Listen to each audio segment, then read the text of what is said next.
خالد نے اپنے گھوڑے کو ایڑ لگائی اور اس خونریز معرکے میں ابو سفیان کو تلاش کرتا اس تک پہنچا۔ کیا ہم مسلمانوں کو فیصلہ کن شکست دینے کے قابل نہیں رہے؟ خالد نے ابو سفیان سے کہا۔ کیا قریش کی ماؤں کے دودھ ناقص تھے کہ یہ ان مٹھی بھر مسلمانوں سے خوفزدہ ہوئے جا رہے ہیں؟ دیکھو خالد، ابو سفیان نے کہا، جب تک محمد ان کے ساتھ ساتھ ہے وہ زندہ سلامت ہے، یہ خون کا آخری قطرہ بہہ جانے تک شکست نہیں کھائیں گے، تو یہ فرض مجھے کیوں نہیں سونپ دیتے؟ خالد نے کہا۔ نہیں، ابو سفیان نے کہا، تم اپنے سواروں کے پاس جاؤ، تمہاری قیادت کے بغیر وہ بکھر جائیں گے۔ محمد اور اس کے ساتھیوں پر حملہ کرنے کے لیے میں پیادے بھیج رہا ہوں۔ آج مدینہ کی طرف جاتے ہوئے خالد کو افسوس ہو رہا تھا کہ ابو سفیان نے اس کے ایک عزم کو کچل ڈالا تھا۔ رسول خدا صلی اللہ علیہ وسلم کے قتل کو وہ اپنا فرض سمجھتا تھا۔ وہ رسول خدا صلی اللہ علیہ وسلم کو قتل کر کے اپنے سب سے بڑے دیوتاؤں حبل اور عزا کی خوشنودی حاصل کرنا چاہتا تھا۔ اس نے اپنے سالار کا حکم ماننا ضروری سمجھا اور اپنے سوار دستے کی طرف چلا گیا۔ اسے اطمینان ضرور تھا کہ رسول اکرم صلی اللہ علیہ وسلم کے ساتھ اب چند ایک ساتھی ہی رہ گئے ہوں گے اور آپ صلی اللہ علیہ وسلم کو قتل کرنا اب کوئی مشکل نہیں ہوگا اور اس کے بعد مسلمان اٹھنے کے قابل نہیں ہوں گے۔ خالد کو میدان جنگ کی کیفیت بڑی اچھی طرح یاد تھی۔ اس نے ذرا بلندی سے دیکھا تھا کہ احد کے دامن میں دور دور تک زمین خون سے لال ہو گئی تھی۔ کہیں گھوڑے تڑپ رہے تھے اور کہیں خون میں نہائے ہوئے انسان کراہ رہے تھے۔ زخمیوں کو اٹھانے کا ابھی کسی کو ہوش نہ تھا۔ پھر اس نے دیکھا پیادہ قریش رسول کریم صلی اللہ علیہ وسلم کے پاس پہنچ گئے تھے اور انہوں نے آپ صلی اللہ علیہ وسلم کے ساتھیوں کا حلقہ بھی توڑ لیا تھا۔ قریش کے 3 آدمی عتبہ بن ابی وقاص، عبداللہ بن شہاب اور ابن قمہ رسول کریم صلی اللہ علیہ وسلم پر پتھر برسانے لگے۔ عجیب صورت یہ تھی کہ عتبہ کا سگا بھائی سعد بن ابی وقاص رضی اللہ عنہ رسول اکرم صلی اللہ علیہ وآلہ وسلم کی حفاظت میں لڑ رہا تھا۔ رسول اکرم صلی اللہ علیہ وسلم کے ساتھیوں کی تعداد نہ ہونے کے برابر رہ گئی تھی یا وہ لڑتے لڑتے بکھر گئے تھے۔ عتبہ نے آپ صلی اللہ علیہ وسلم پر جو پتھر برسائے ان سے آپ صلی اللہ علیہ وسلم کے نیچے والے 2 دانت ٹوٹ گئے اور نچلا ہونٹ زخمی ہو گیا۔ عبداللہ کے پتھر سے آپ صلی اللہ علیہ وسلم کی پیشانی پر خاصا گہرا زخم آیا۔ ابن قمہ نے آپ صلی اللہ علیہ وسلم کے قریب آ کر اتنی زور سے پتھر مارا کہ آپ صلی اللہ علیہ وسلم کے خود کی زنجیر کی 2 کڑیاں ٹوٹ کر رخسار میں اتر گئیں۔ ان سے رخسار کی ہڈی بھی بری طرح مجروح ہوئی۔ آپ صلی اللہ علیہ وسلم نے برچھی سے دشمنوں پر وار کرنے کی بھرپور کوشش کی لیکن دشمن قریب نہیں آتے تھے۔ آپ صلی اللہ علیہ وسلم کا خون اتنا نکل گیا تھا کہ آپ صلی اللہ علیہ وسلم گر پڑے۔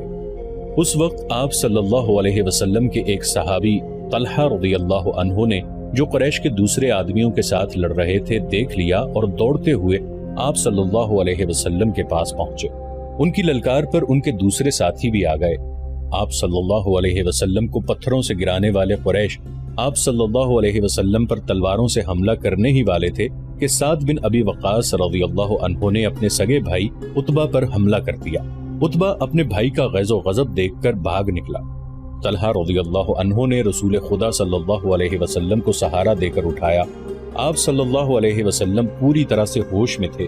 اس دوران آپ صلی اللہ علیہ وسلم کے ساتھیوں نے ان آدمیوں کو بھگا دیا جنہوں نے رسول کریم صلی اللہ علیہ وسلم پر حملہ کیا تھا۔ مورخ لکھتے ہیں کہ سعد رضی اللہ عنہ بن ابی وقاص پر قابو پانا مشکل ہو رہا تھا۔ سعد کہتے تھے، میں اپنے بھائی کو قتل کر کے اس کے جسم کے ٹکڑے کر دینا چاہتا ہوں جس نے میری موجودگی میں میرے نبی صلی اللہ علیہ وسلم پر حملہ کیا ہے۔ وہ اکیلے ہی قریش کی طرف دوڑنے کی کوشش کرتے تھے۔ انہیں بڑی مشکل سے روکا گیا۔ اگر رسول خدا صلی اللہ علیہ وسلم انہیں رکنے کا حکم نہ دیتے تو وہ کبھی نہ رکتے۔ قریش غالباً بہت ہی تھک گئے تھے۔ وہ مارکے سے منہ موڑ گئے۔ تب رسول اکرم صلی اللہ علیہ وسلم کے ساتھیوں نے آپ صلی اللہ علیہ وسلم کے زخموں کی طرف توجہ دی۔ جو خواتین آپ صلی اللہ علیہ وسلم کے ساتھ تھیں انہوں نے آپ صلی اللہ علیہ وسلم کو پانی پلایا، کپڑوں سے زخم صاف کیے۔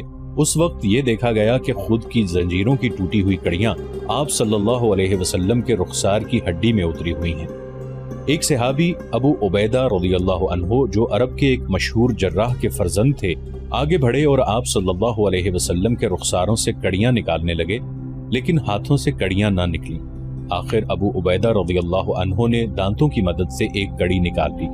جب دوسری کڑی نکالی تو کڑی تو نکل آئی لیکن ابی عبیدہ رضی اللہ عنہ کے سامنے کے 2 دانت ٹوٹ گئے۔ اس کے بعد لوگوں نے ابو عبیدہ کو الاثرم کہنا شروع کر دیا۔ اس کا مطلب ہے وہ آدمی جس کے سامنے والے دانت نہ ہوں۔ پھر وہ اسی نام سے مشہور ہو گئے۔ یہ بھی رسول کریم صلی اللہ علیہ وآلہ وسلم کا معجزہ ہے کہ اس کے بعد ابو عبیدہ رضی اللہ عنہ ایسے خوبصورت دکھتے تھے کہ ان کے چہرے سے نگاہ نہیں ہٹتی تھی۔ ایمن رضی اللہ عنہا جو رسول اکرم صلی اللہ علیہ وسلم کے بچپن میں آپ صلی اللہ علیہ وسلم کی دایا رہ چکی تھی، آپ صلی اللہ علیہ وسلم پر جھکی ہوئی تھی۔ اس وقت تک آپ صلی اللہ علیہ وسلم کی طبیعت سنبھل چکی تھی۔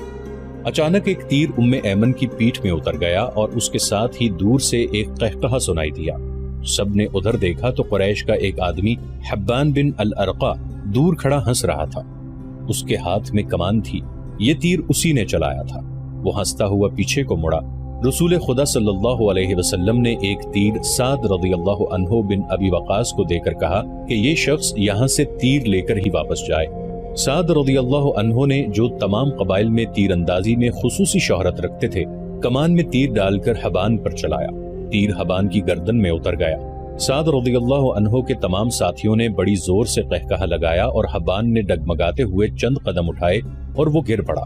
آج خالد جب مدینہ کی طرف بڑھتا جا رہا تھا اور احد کی پہاڑی افق سے اوپر ہی اوپر اٹھتی آ رہی تھی، اسے اپنے کچھ ساتھی یاد آنے لگے۔ عقیدوں کے اختلاف نے بھائی کو بھائی کا دشمن بنا دیا تھا، لیکن خالد کو یہ خیال بھی آیا کہ بعض لوگ اپنے عقیدے کو اس لیے سچا سمجھتے ہیں کہ وہ اس کے پیروکار ہوتے ہیں۔ حق اور باطل